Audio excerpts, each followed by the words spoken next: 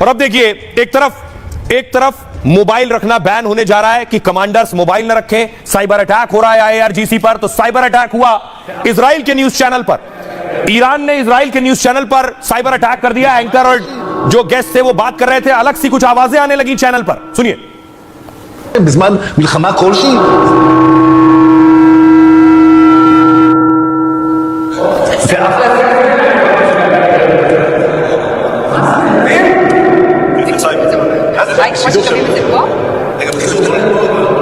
בזמן מלחמה כלשהי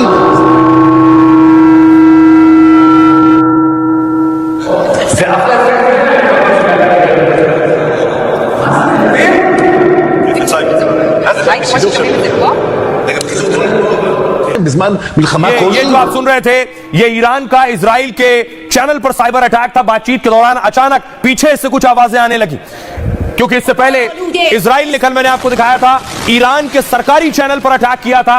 anchor studio छोड़कर भागने पर मजबूर हो गई।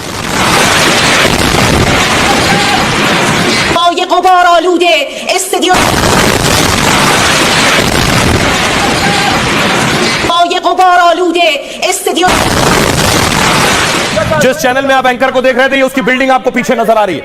इजराइल ने एक के बाद एक धमाके किए हैं और चैनल की पूरी बिल्डिंग तबाह हो गई है। ये ईरान का सरकारी चैनल है